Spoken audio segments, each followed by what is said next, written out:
If you having girl problems, I feel bad for you, son. I got 99 problems, but a bitch ain't one. Hit me.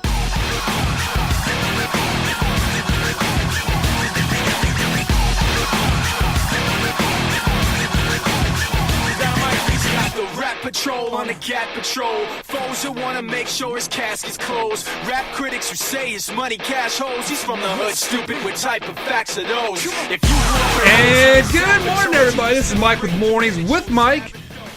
With my main man, Charles Moats over there. Charles, how's it going today, man?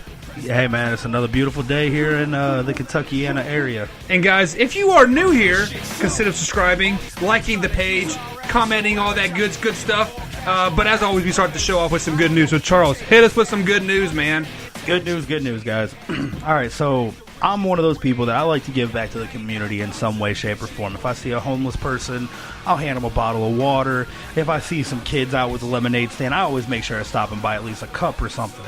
Well, one thing I've noticed going around in Louisville and other areas, so you guys have seen like the free little libraries and the free little things like that. Well, one thing that's becoming pretty big, I've noticed a couple of these, is it's called the Little Free Pantry. Little Free Pantry is the same idea as the little library. It's a little like hut that's been handmade by somebody, and it's set up in the middle of a neighborhood. And people put a few things in there, canned goods, juice boxes, things like that. Well, I found an article, and through this article I'm reading, it says that inspired by the book sharing movement, Little Free Library, neighborhoods across the country are now helping those in need with a similar idea, the free pantry. Take what you need, leave what you can't.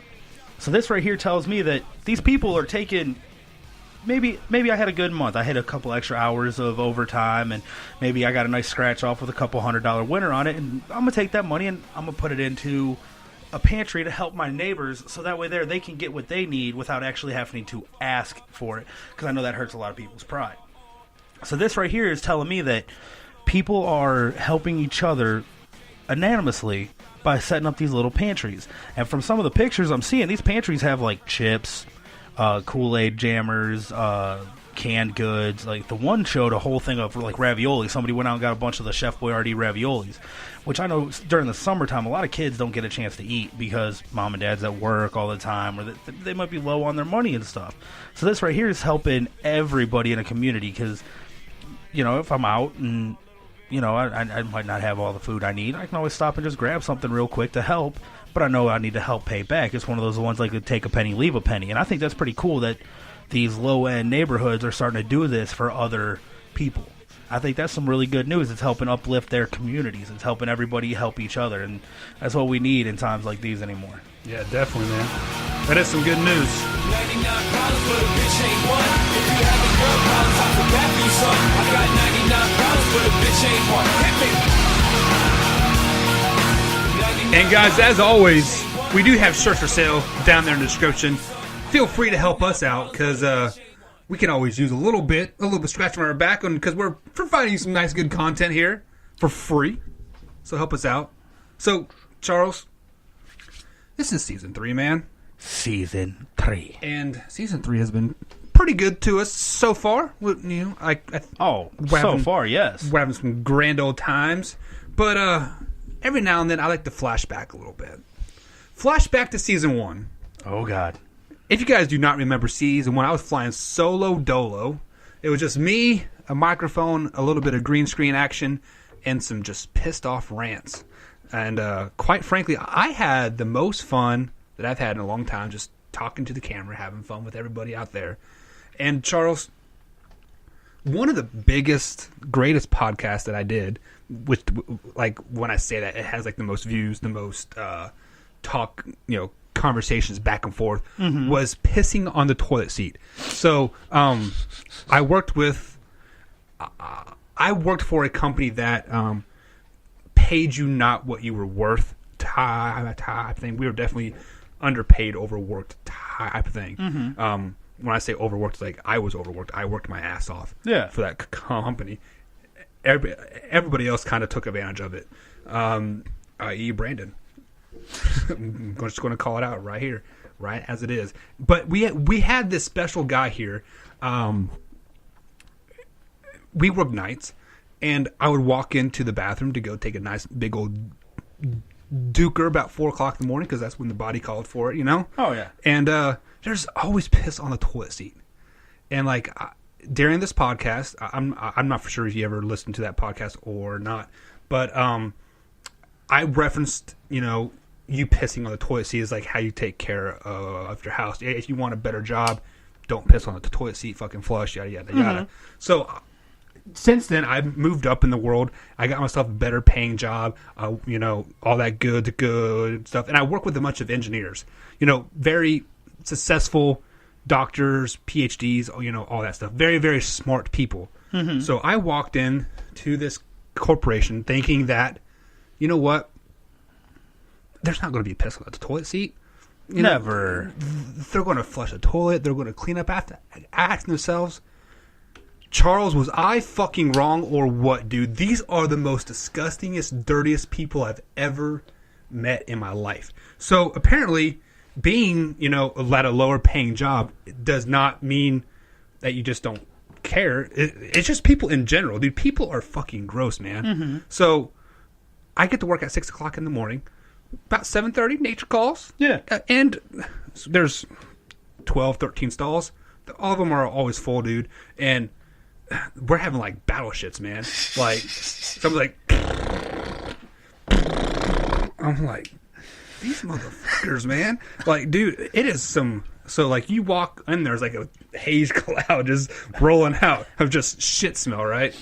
And, dude, it doesn't matter where you are, how much money you make. Just people are fucking gross, man. Oh, yeah. Like, I just cannot wrap my head. Like, if you piss on a toilet seat, at least clean it off, you know? Shit. Oh, a little common courtesy. Yeah, well, the common courtesy is use a urinal. Yeah, that too. Like, that's why they're there. You know, right? I mean, they're there to use the urinal so you don't have to piss on the seat. Mm-hmm. So, for one, why can't you pick up the seat if you're going to piss? Two, are you afraid your balls are so small that you know, like you can't use the urinal? See, that's what I love about where I work. I have this nice little key to the locked unisex bathroom, so nobody else can go in there. I go in there with a little bit of bleach just to make sure in case somebody did go in there. But you know, it's clean. It's private. It's my own little sanctuary. Yeah, that's why I do like my body, because, like, you know, I pretty much can train it to whatever I want to do. Mm-hmm. So about 6:05, 6:15, fresh, clean in there. I go in there and handle business. Take care of that But shit. man, about 2 o'clock in the afternoon, you do not want to go in there. Oh no, because people are gross, man. Yeah. Like, I don't understand. Like, so when I'm talking battle shits, Charles, I'm talking like the floor is shaking, they're shitting so fucking loud. Dude. It's like, so these guys don't know how to take care of themselves. They don't eat right. well, like, my thing is like, damn, like, are you doing this at home? Like, you know, there's shit like on the back of the wall. It's coming out so powerful. Like, are you cleaning this at home? Like, what exactly is going on, man? Like, I don't understand. And Dude, that right there should make you question, because, like, if you're going into the men's room, how are these people's wives feel? Because, like, exactly, if they're doing this at work, you know they got to be doing it at home. oh, probably 10 times worse. If not, yeah. Well, actually, no.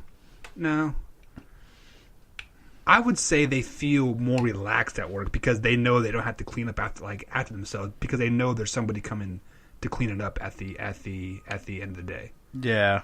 So I try to give people the benefit of the doubt, but these fucking people are gross, man. Nasty motherfuckers. Like, I would almost rather be back at my other job and bitching about somebody pissing on the one seat than walking in a room full of 13 dudes battle shittings. Yeah. Man, like, honestly, dude, like, it's just I don't get it. So during the first season podcast, when I talked about this, like, I'm like, there's a reason why you're not getting promoted, because you're pissing on the seat. Like, what makes you think you're going to take care of your job? Yeah. Dude, I was totally wrong. Like, it doesn't matter who you are. You're going to probably piss on the seat. Mm-hmm. You're not going to clean it up. You're going to wait till the next guy sits in it and their ass starts burning because they acid in your piss or something.